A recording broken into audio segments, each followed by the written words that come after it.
کیوں کرنا ہے؟ حضرت عمر رضی اللہ تعالی عنہ نے فرمایا ایک پانی دی مشک بھرو تے سختی دے نال انہیں پیٹ تے بن دے. وہ بڑا چیخیا چلایا، آپ نے کوئی گل نہ سنی.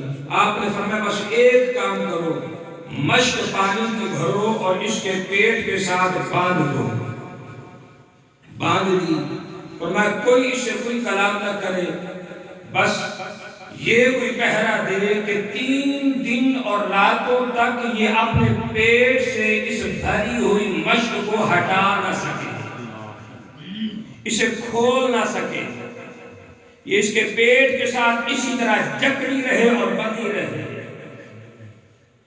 3 دن 3 راتیں گزر گئیں. پھر امیر المؤمنین مراد رسول حضرت سیدنا عمر ابن الخطاب رضی اللہ تعالی عنہ کی بارگاہ میں اس جوان کو پیش کیا گیا. نڈھال ہے، شدید تکلیف اور اذیت میں ہے. کہنے لگا امیر المؤمنین مہربانی کیجئے، اس بوجھ کو، اس عذاب کو میرے پیٹ سے دور کیجئے. اس کی وجہ سے نہ مجھے کھایا جاتا ہے، نہ پیا جاتا ہے، نہ بیٹھا جاتا ہے، نہ سویا جاتا ہے. میں تو اذیت میں ہوں، تکلیف میں ہوں، انتہائی پریشان ہوں. امیر المؤمنین حضرت عمر رضی اللہ تعالی عنہ فرمانے لگے جوان اب سو 3 دن اور رات کے لیے تیرے پیٹ پر مشک باندھی گئی، تو تنگ ہو گیا، اذیت میں آ گیا.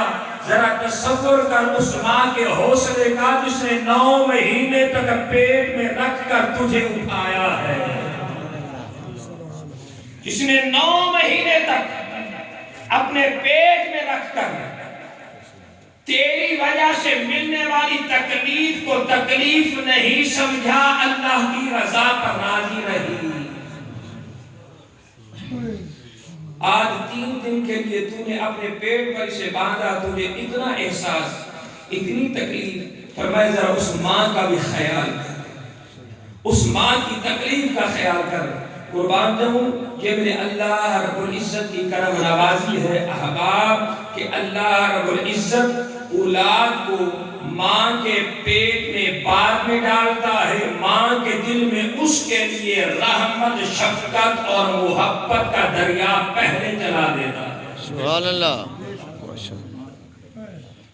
تو ہم تصور تو کریں ہم نے ماں کو کیا سمجھا ہے. اللہ، ہم ماں کے ساتھ بدتمیزی کر جائیں، ماں کو برا بھلا کہہ دیں. ذرا سوچیں اگر ہمارے پیٹ کے اوپر 3 دن نہیں 1 دن کے لیے مشک باندھ دی جائے، اس بوجھ کے ساتھ 1 دن گزارنا پڑے تو ہمارا کیا حال ہوگا.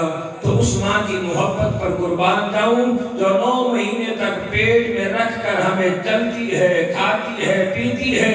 اور قربان جاؤں جب بچہ ماں کے پیٹ میں ٹانگ ہلاتا ہے، وجود ہلاتا ہے، اور ماں کے پیٹ میں یہ بچہ جب تکلیف دیتا ہے، اس تکلیف کو دے کر ماں بد دعا نہیں دیتی، ماں پھر بھی دعائیں دیتی ہوئی نظر آتی ہے. سبحان اللہ، سبحان اللہ. اس ماں کی عظمت پر قربان جاؤں.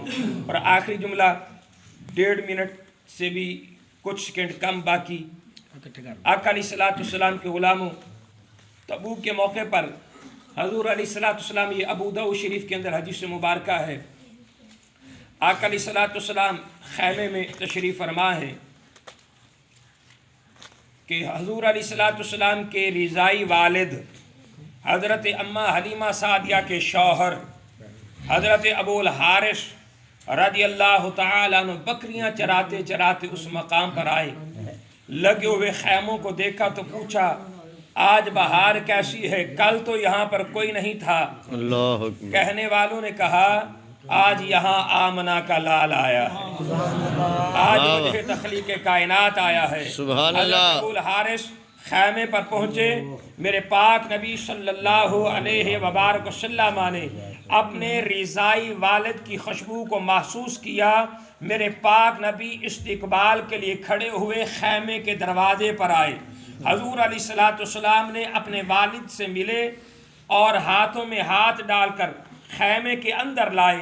پھر میرے پاک نبی نے اپنے رضائی والد کے لیے، حقیقی والد نہیں، دودھ پلانے والی ماں کے رشتے سے جو والد بنا، اس رضائی والد کے لیے آقا نے اپنی چادر کو کاندھے سے اتارا، زمین پر بچھایا، اپنے والد کو بٹھایا۔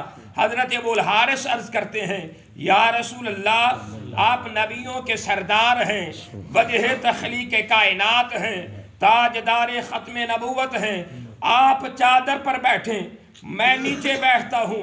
میرے آقا نے فرمایا ابو جان آپ چادر پر بیٹھیں تاکہ قیامت تک آنے والے میرے غلاموں کو پتہ چل جائے باپ کا ادب کیسے کیا جاتا ہے۔